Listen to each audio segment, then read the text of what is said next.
안녕하세요. 스포츠 리포트 도영기입니다. 시청하시기 전에 구독과 좋아요 눌러주시면 감사하겠습니다. 첫 번째 경기는 첼시와 리버풀입니다. 첼시는 4-2-3-1 포메이션을 기반으로 잭슨과 마두에케를 중심으로 한 역동적인 측면 전개를 시도하고 있습니다. 페드루 네투가 이선에서 날카로운 패스를 공급하며 박스 근처 연계를 이끌고 있지만 무드리크의 징계 결장과 은쿵쿠, 포파나 등의 부상은 공격 조합의 유연성을 크게 떨어뜨리는 요소입니다. 더욱이 유르고르덴과의 컨퍼런스 리그 원정 경기 직후여서 선수단 체력 회복이 완전히 이루어지지 않은 상태입니다. 수비 라인 간격 유지가 느슨해지고 중원에서의 압박 강도 역시 후반으로 갈수록 급격히 낮아지는 경향이 반복되고 있습니다.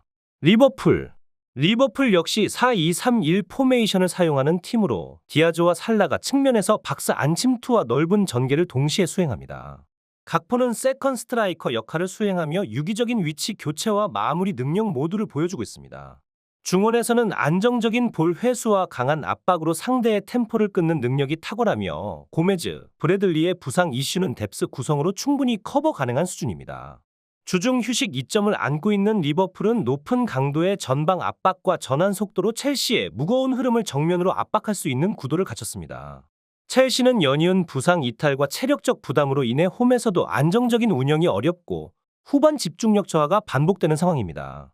리버풀은 침투 전개와 전방 압박, 체력 배분까지 모두 균형 있게 유지하고 있으며 결정력에서도 첼시를 앞섭니다. 결국 이 경기는 리버풀이 압박 주도권을 활용해 흐름을 장악할 가능성이 매우 높습니다.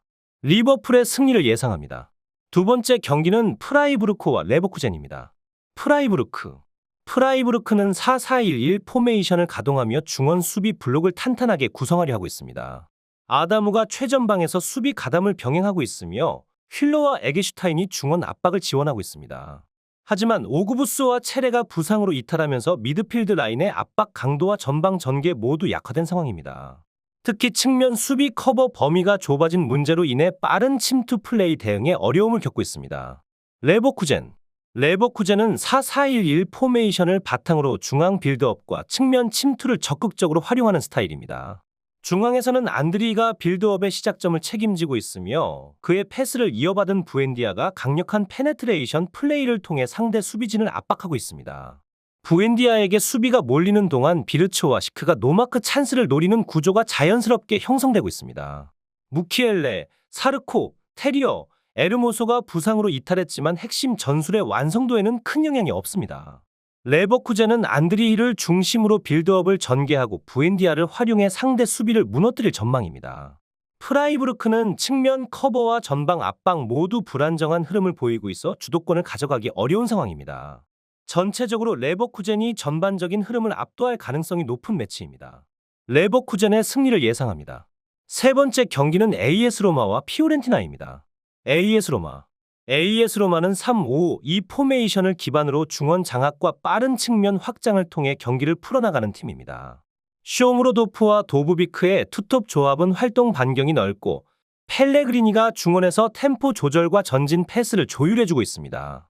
넬손이 부상으로 이탈했지만 대체 자원의 기동력과 커버 범위가 좋아 경기력에는 큰 영향을 주지 않고 있습니다. 특히 홈 경기에서는 초반부터 강한 압박과 빠른 전개로 상대 수비 라인을 흔드는 능력이 탁월하며 세트피스 상황에서의 집중력과 제공권 활용도도 강점으로 작용하고 있습니다. 피오렌티나는 동일한 3-5-2 포메이션을 사용하고 있지만 최근 컨퍼런스 리그 일정으로 인해 선수단의 체력 소모가 극심한 상황입니다. 벨트란과 구드문드손이 전방에서 활약 중이나 측면 연계와 중원 압박의 강도가 크게 떨어지며 전개 속도가 느려지고 있습니다. 라니에리가 징계로 결장하고 보베와 도도, 콜파니까지 부상으로 이탈하면서 수비 커버와 전술 유연성이 동시에 떨어지고 있습니다. 체력적으로 회복되지 않은 상황에서는 압박이나 간격 유지가 어렵고 이로 인해 AS 로마의 강한 전개에 밀리며 중반 이후 급격히 무너질 가능성이 높습니다. AS 로마는 수비 집중력과 전개 밸런스가 안정적인 가운데 홈 경기의 강점을 잘 살리는 팀입니다. 피오렌티나는 유럽 대회 일정 소화 이후 체력적으로 급격히 떨어진 모습이며 이로 인해 전술적 전개가 무너지고 수비 간격도 크게 벌어지는 흐름입니다. 이번 경기는 홈에서 조직력을 앞세운 AS 로마의 승리 가능성이 높다고 판단됩니다. AS 로마의 승리를 예상합니다.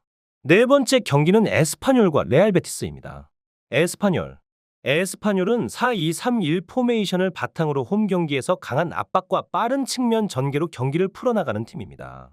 로베르토 페르난데스는 박스 앞에서 볼 간수 및 결정적인 찬스 연결 능력을 보유하고 있으며 푸아도는 전환 속도와 침투 능력에서 중심축을 맡습니다. 중원에서는 로카가 템포 조율과 압박 유도 역할을 수행하며 전체적으로 활동량 기반의 축구에 강점을 보입니다. 홈 경기에서는 수비 라인이 더욱 응집력 있게 작동하며 전방에서의 템포 압박이 효과적으로 이어지는 구조입니다.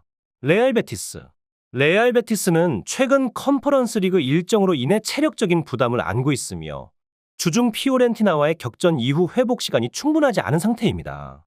기본 전형은 4-2-3-1을 유지하고 있으며 에르난데스와 안토니가 공격 전개를 주도하지만 전환 시 응답 속도가 느려지는 현상이 반복되고 있습니다. 중원에서는 압박 저항 능력이 떨어지고 있으며 RT의 징계 결장으로 인해 수비 라인 커버링에서 빈틈이 발생하고 있습니다. 특히 후반 들어 수비 간격이 벌어지며 박스 근처에서 실점 위기를 자주 노출하고 있습니다. 에스파뇰은 홈 템포 전개와 수비 조직력이 조화를 이루며 안정적인 흐름을 만들 수 있는 팀입니다. 베티스는 유럽 대항전 병행으로 인한 피로 누적과 수비 결손 문제가 복합적으로 작용하며 공격과 수비 전환 모두에서 후반 실점 리스크가 상승할 가능성이 높습니다. 에스파뇰의 승리를 예상합니다. 다섯 번째 경기는 마인츠와 프랑크푸르트입니다. 마인츠는 3-4-3 포메이션을 기반으로 수비 안정성을 최우선으로 운영하고 있습니다. 버카르트와 이재성이 최전방에서 활로를 모색하고 있으나 기본적인 운영은 중원 밀집과 페널티 박스 부근 수비 조직 강화에 초점이 맞춰져 있습니다.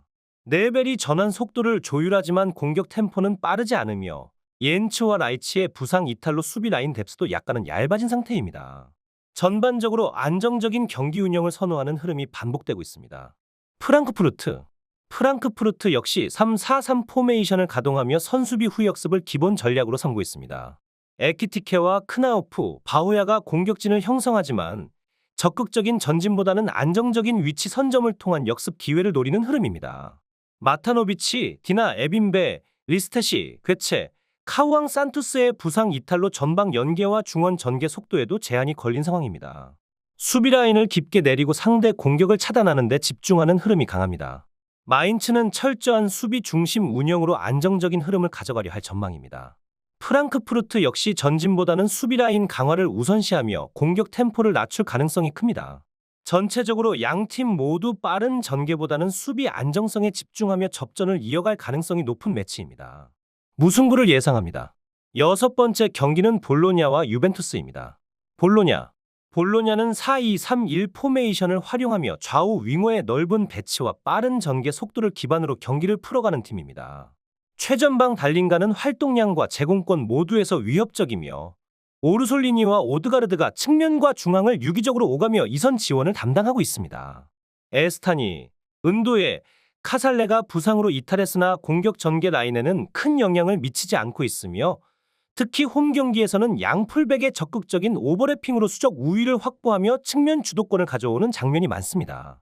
유벤투스는 3-4-3 포메이션을 기반으로 하며 안정적인 수비 라인과 중원 탈압박을 장점으로 삼는 팀이지만 이번 경기에서는 일디즈가 징계로 결장하고 블라호비치와 밀리크, 코프메이너르스까지 이탈한 상황이라 전방에서의 파괴력과 마무리 능력이 현격히 떨어질 수밖에 없습니다.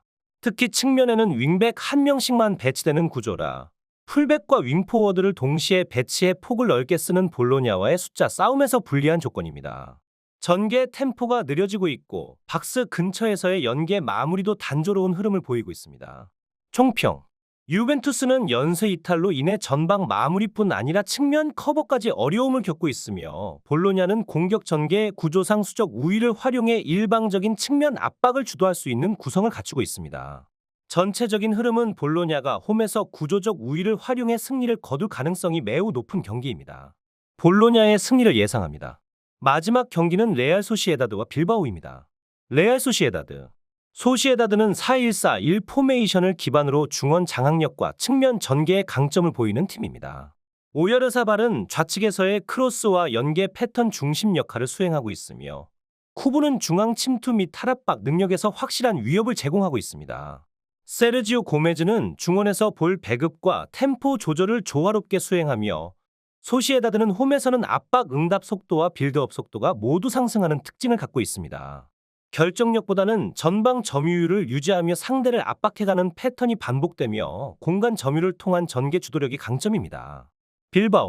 빌바오는 유로파리그 일정으로 인해 주중에 맨유와의 경기를 치른 직후여서 전체적인 피로도가 높은 상황입니다. 기본 전형은 4-2-3-2를 유지하며 베렌게르와 니코 윌리엄스가 빠른 전개와 1-1 돌파로 공격을 전개하지만 체력 저하로 인해 후반 활동량 저하가 반복되고 있습니다. 중원에서는 템포 전환 타이밍이 늦어지고 있으며 압박 회피에 어려움을 겪으며 전개 응답이 무뎌지는 장면이 자주 발생합니다. 특히 강한 압박을 받았을 때 하프 스페이스와 박스 앞 커버가 일관되지 않으며 수비 간격이 벌어지면서 전방 대응이 늦어지는 흐름이 반복됩니다. 총평. 소시에다드는 조직적 압박과 공간 전개 완성도에서 안정적인 흐름을 보이며 빌바오는 체력 저하와 커버 타이밍의 반복적인 지연 현상으로 후반 실점 리스크가 큽니다. 전체적인 템포 유지와 공간 활용 측면에서 소시에다드가 전술적 우위를 점하고 있습니다. 레알 소시에다드의 승리를 예상합니다. 영상에서 언급된 예상 승리팀은 1차적인 데이터 분석을 기반으로 한 결과입니다. 이후 선발 라인업 및 결장자 등 추가 변수를 반영한 2차 분석과 최종 조합 픽은 정보방에서만 공유드리고 있습니다. 참여를 원하시는 분께서는 고정 댓글을 참고해 주시기 바랍니다. 감사합니다.